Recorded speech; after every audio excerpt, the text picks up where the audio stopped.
I heard this story, mamish, it'd be hard for you to believe. 9:45 tonight, I was preparing to come here, and my phone rings, and I see Belgium. It's a call from Belgium. In Belgium, it's not so early now. It's pretty late in Belgium. Who's calling me from Belgium in the middle of the night? So I picked up the phone. The Yid introduces himself. His name is Rebbe YY Shapiro. YY Shapiro is a Yid from Antwerp, from Antwerpen, from Belgium. He lives in Belgium. And he told me that he wants to share with me a story. And this is not a story of Klei Chamishi, Klei Revi, Klei Shlishi, Klei Sheni. This is a story of Klei Rishon. It's a story that happened with him himself, and he told it to me tonight, Soy Shabbos Slichas, a few minutes before I came here. And I want to share this story with you. It's a very, very powerful, very moving story.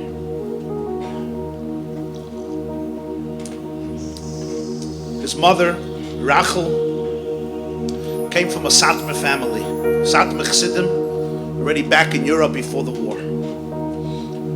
His father, Reb Naftali Herz, Zechrono Levracha, was a Talmud Muvik of the Damesek Eliezer from Vishnitz. His mother was from Satmar, his father was from Vishnitz. He, all his life, davens in bells. So we have bells, Vishnitz, Satmar, Kolonik Yechad.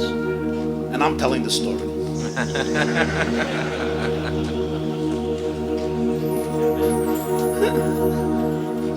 recording it. So the Feivel tells me tonight. It was 1 year Purim. And he came to America. He's a businessman, a well-known, affluent businessman, a well-connected person in Belgium. He's an askin, he's an activist, he's a businessman, he's a successful person.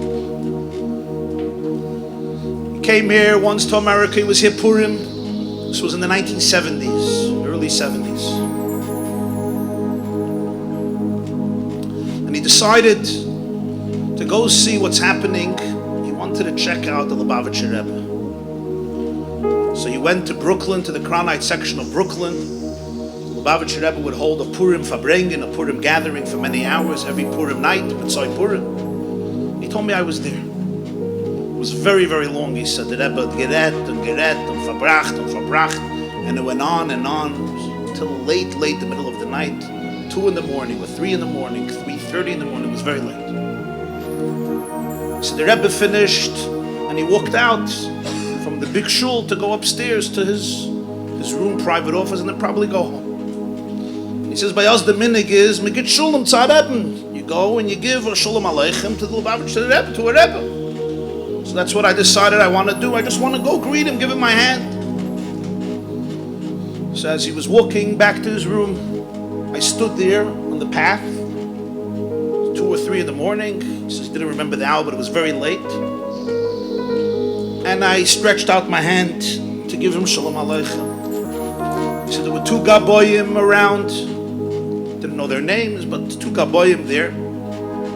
They looked at me and they said, come on, nicht jetzt ist die Zeit.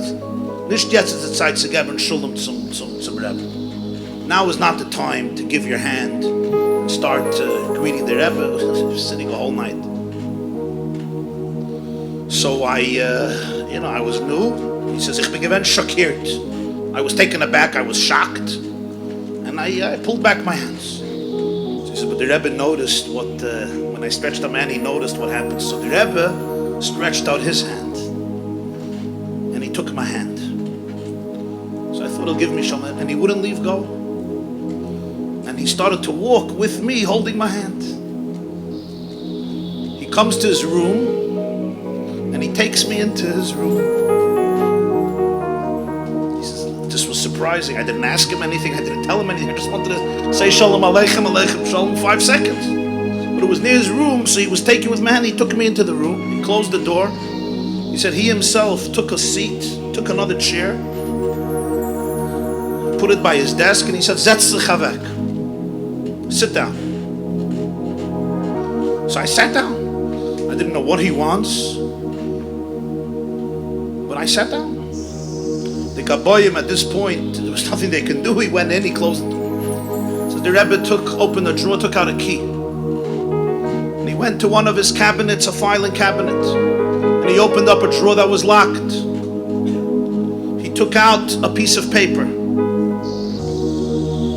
He gives me the piece of paper and he says, Nadir Lane, here is the piece of paper, read.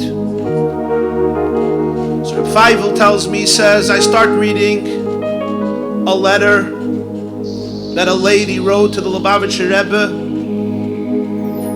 in the early 1960s. She writes to him. She comes from a family of Satmar Chassidim.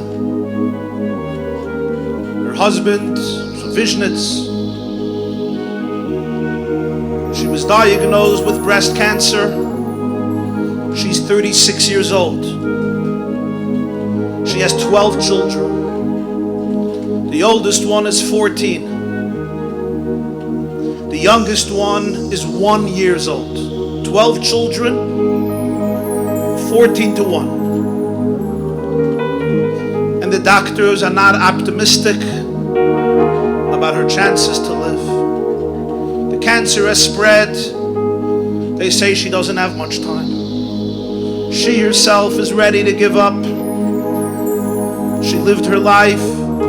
She's ready to say goodbye. She's ready to face her Maker in heaven. And she has no complaints. But she has 12 children. And that kills her, it breaks her heart. A 1-year-old boy and a 14-year-old boy. Who will raise them? Who will take care of them? She says, I don't know you and you don't know me. Aber ich betach. I'm asking you, I'm asking the Lubavitcher Rebbe, please look out and daven for my 12 children. Think about them, pray for them. They should grow up to be able to be happy people, wholesome people, healthy people. They should be inspired to have Yirah Shamayim and Avos HaTorah and Avos Hashem and Avos Yisrael. Fear of heaven, love of God, love of Torah, love of the Jewish people, and they should follow the derech HaTorah v'HaMitzvah. My 12 children should follow the path of Torah and mitzvahs. She signs her name. Feivel tells me she's reading the letter. He's reading the letter. She signs her name, Rachel. Reish Aleph Ches Yud Lamed Shapiro. Says, this is my mother. Mother died when he was 12.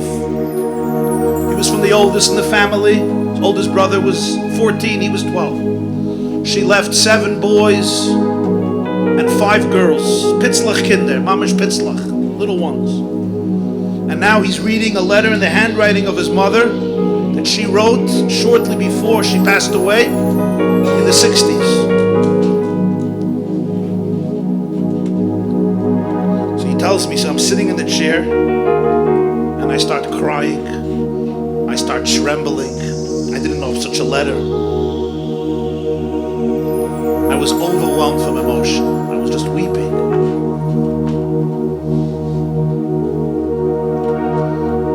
I finished reading. I look at the Lubavitcher Rebbe and I say, Ich will beten ein Bakosha. I have one thing to ask you. Mom is gestorben so young. My mother died so young. I don't have much of her. Ich will nehmen den Brief mit mir. I want to take this letter with me. I want to have it. A letter that my mother wrote to you about her family, her children, her concerns. I want to have this letter. So Lubavitcher Rebbe said, Nay, no, I can't give you the letter. And I was startled. I knew that he's a Jew who receives tens of thousands of letters. Did he really need to hold on to this letter of another tragedy? Like, here's an orphan. I didn't have a mother so many years. I'm just asking for her letter. Like, I couldn't understand why he would care to part from this letter and just give it to his son when he showed me the letter.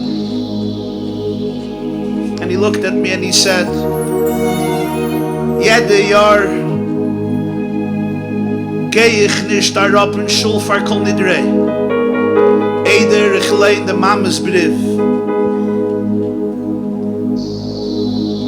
He said his language in Yiddish was, ich kann nicht darauf gehen zu Kol Nidrei.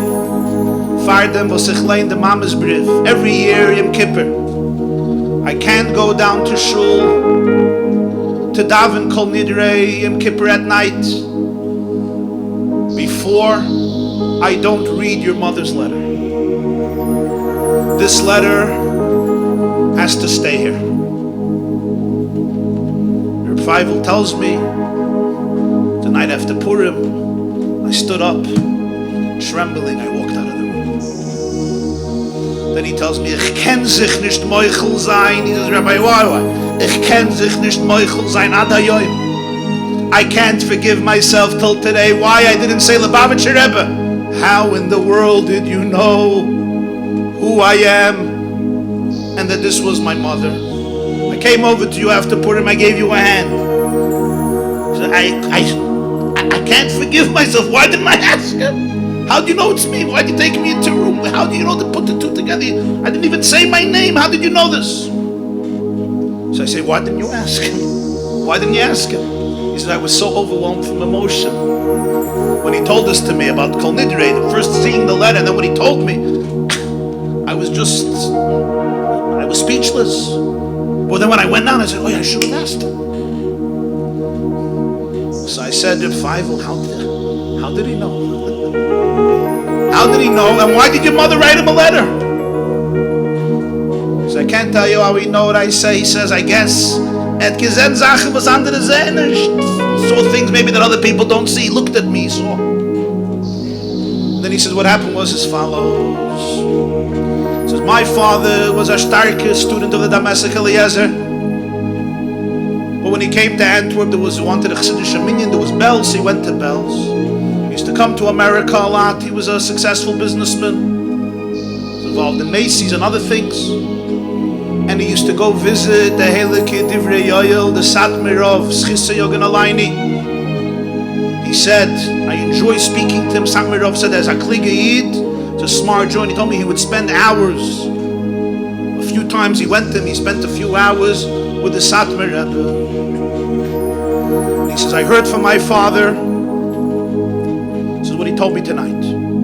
I heard from my father that once he was sitting by the Satmar Rebbe, by the Divrei Yoel. They started to speak about Lubavitch. The Satmar Rebbe, he said, told my father these words. Aher ahin, here or there. You could look at it here or there. Let me tell you the truth. Whenever a Jew comes to me, I feel it's a situation that's too difficult for me. I can't deal with it. I don't know what to say. I send it to the Lubavitcher Rebbe. This is the emes. So my father told me when my mother got so sick, and he was by the Satmar. Satmar told this to him. So he says he went to my mother, and he said an interesting thing I heard from the Satmar of that when he doesn't know how to deal with the situation, he sends to the Lubavitcher Rebbe. So my mother, without telling him, wrote this whole letter to the Rebbe because based on what she heard from my father. But nobody knew about it. The Rebbe showed it to me many, many years after her passing. So I said, no, tell me about the family. He says, you should know that the 12 kids grew up. So spectacular people. Normal, fine people. Every person got married, built beautiful families. Started telling me where everybody is, their families, their children. At this point, the Chashish gehalten cup. And then I thought to myself, this is just a personal memory, and I'm not saying it's connected, I'll just tell you an experience. I grew up in the Crown Heights section of Brooklyn.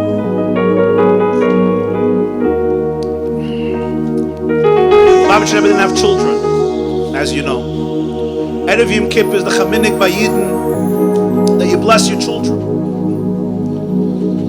So he asked all the bachim of the yeshiva, all the students of the yeshiva, to come into his room, and he would bless them like children, like a father blesses children with birchas koyanim. And after birchas koyanim, he would add words. It was very, very emotional. I was there quite a few years as a yeshiva bacher. I can tell you it was one of the most emotional experiences of my life. The Rebbe would cry, the boys would cry. He would say the whole birchas koyanim, Yivarechecha Adonai v'yishmerecha Yored, and it was very Yored Adonai panav elecha v'chuneka, Yisa Adonai panav elecha v'yosmech Hashem. It was very, very emotional.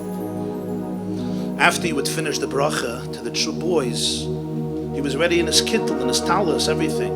He would go back to his room for a few minutes, and then he would come down for Kol Nidrei. As a yeshiva bach, I was always curious why he doesn't go straight down to shul. What he does between the bracha to the students, to the Talmidim, and Kol Nidrei. I still don't know the answer. But